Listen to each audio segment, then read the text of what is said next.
ఈ మధ్యలో ఒకడు మాట్లాడుతూ, మీ దేవుడు పాపం చేస్తే క్షమిస్తాడు అంటారు కదా, అయితే నేను చాలా పెద్ద పాపం చేసి వచ్చి క్షమించమని అడుగుతా, క్షమించేస్తాడు కదా మీ దేవుడు అని మాట్లాడుతున్నాడు.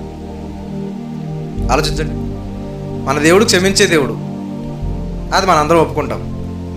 ఇప్పుడు నువ్వు పాపం చేసి వచ్చి క్షమాపణ వేడుకుంటే క్షమించేస్తాడా? క్షమించేస్తాడు, అది కూడా ఒప్పుకుంటాం. కానీ కండిషన్స్ అప్లై. అప్పుడప్పుడు మనం యాడ్స్ చూస్తుంటాం కదా, పెద్ద బోర్డులు పెట్టుంటారు అక్కడక్కడ. మనం వెళ్తుంటే రోడ్ల మీద పెద్ద హోర్డింగ్స్ ఉంటాయి, వాటి మీద షాపింగ్ మాల్ పేరు పెద్దగా ఉంటుంది, ఆఫర్స్ పెద్దగా ఉంటాయి, ఏ డేట్ నుంచి ఏ డేట్ వరకు ఆఫర్ అని పెద్దగా రాస్తాడు. అసలు కంటికి కూడా కనిపించనంత చిన్నగా ఒక స్టార్ పెట్టి ఆ స్టార్ పక్కన షరతులు వర్తిస్తాయి అని రాస్తాడు. Conditions apply.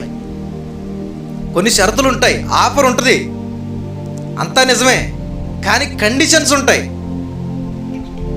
అక్కడికి వెళ్ళి ఏం తెలుసుకోకుండా మొత్తం షాపింగ్ చేసేసి ఆఫర్ అని అడిగామనుకోండి, ఇవి ఆఫర్కు సంబంధించినవి కాదు అంటారు. అదే కండిషన్స్ అప్లై అన్నప్పుడు ఫోన్ నెంబర్లు ఇస్తారు, నువ్వు ఆ ఫోన్ నెంబర్లకు ఫోన్ చేసి ఏంటి ఆ కండిషన్స్ అని నువ్వు కనుక్కోవాలి, లేకపోతే అక్కడికి వెళ్ళి తెలుసుకోవాలి. ఆఫర్ అంటే షాపింగ్ మాల్ మొత్తం ఆఫర్ ఇచ్చాడు, వాటికి సంబంధించిన ఏవో కొన్ని ఉంటాయి, ఆ కొన్ని మాత్రమే ఆఫరు. ఆలోచించండి, షరతులు వర్తిస్తాయనే విషయం ఇక్కడ అర్థమైంది కదా, దేవుని దగ్గర అర్థం కదా. రండి క్షమించేస్తాననే దానికి 66 పుస్తకాలు ఎందుకు? రండి క్షమించేసి పంపించేస్తానంటే ఈ పుస్తకం అంతా ఎందుకు? మనం ఇంతగా నేర్చుకోవటం ఎందుకు? ఇంతమంది స్కాలర్స్ ఎందుకు? ఇన్ని చదవటాలు ఎందుకు? ఇన్ని గ్రంథాలు ఎందుకు? ఎందుకంటే కండిషన్స్ అప్లై. తెలుసుకోవాలి, కండిషన్స్ ఉంటాయి. మీరు మారు మనసు పొంది,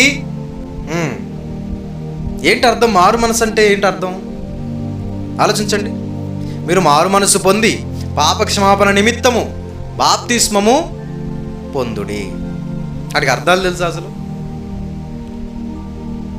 ఈ మధ్యలో మరొకడు మాట్లాడుతూ, మన పాపం మనకు ఎప్పుడైతే గిల్టీనెస్ తీసుకొస్తుందో, అంటే పశ్చాత్తాపం, ఆటోమేటిక్గా మనం దేవుణ్ణి వేడుకుంటే క్షమించేస్తాడు కదా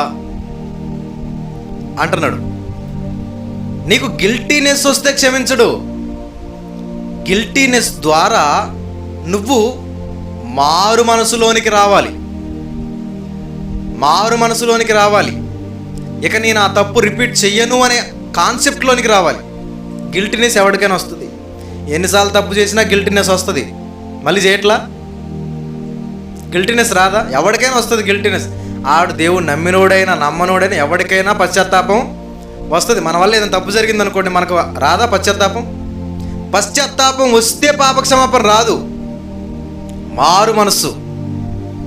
నువ్వు పశ్చాత్తాపడు, నెక్స్ట్ మనసు మార్చుకో. ఎందుకంటే నువ్వు పశ్చాత్తాపడినంత మాత్రాన్ని నీ మనసు మారినట్టు కాదు. పశ్చాత్తాపం అనేది మనం చూసిన దాన్ని, విన్నదానికి జస్ట్ రియాక్షన్. అది పశ్చాత్తాపం ఇంపార్టెంటే, కానీ లోపల నీ మనసు అలాగే ఉంటుంది. పాపం చేయడం, పశ్చాత్తాపడడం, పాపం చేయడం, పశ్చాత్తాపడడం, పాపం చేయడం, పశ్చాత్తాపడడం, ఇది నీ మనస్సు. దీనిని మార్చుకో, అదే మారు మనసు. మారు మనస్సు మార్చుకో. ఆల్రెడీ నీ మనసు ఎలా ఉంటుందంటే అలాగే ఉంటుంది. మంచిదే కదా ఈ మనసు అన్నట్టు ఉంటుంది. కాదు, మార్చాలి మనసును. మారు మనస్సు అన్నాడు. మారు మనసు అంటే నువ్వు తప్పును రిపీట్ చేయకూడదు. ఇప్పుడు తప్పు చేశాను, నాకు తెలిసి తప్పు చేశాను, తప్పు చేసి దేవుని దగ్గర వచ్చి క్షమాపణ అడుగుతున్నాను. దాన్ని ఎవడన్నా బుద్ధున్నోడు మారు మనసు అంటాడా? ఎవడన్నా పశ్చాత్తాపం అంటాడా? దాన్ని ఏమంటారు? ప్లానింగ్ అంటారు. అది పశ్చాత్తాపం కిందకి రాదు, మారు మనసు కిందకి అస్సలు రాదు. నీకు తెలిసి నువ్వు తప్పు చేసి తెలిసి నువ్వు దేవుణ్ణి పరీక్షించడానికి వస్తుంటే దాన్ని పశ్చాత్తాపం ఎవడంటాడు? దేవుడు వెక్కిరింపబడడు. విన్నారు ఈ మాట? దేవుడు నువ్వు సలహాలు ఇస్తే తీసుకునే అంత కింది స్థాయిలో దేవుడు లేడు అని దాని అర్థం. నువ్వు హేళన చేసే అంత కింది స్థాయిలో దేవుడు లేడు. నువ్వు ప్రశ్నించే స్థాయిలో దేవుడు లేడు. దేవుడు వెక్కిరింపబడడు. అబద్ధమాడుటకు ఆయన నరమాత్రుడు కాడు. దేవుని రాజరికం అది.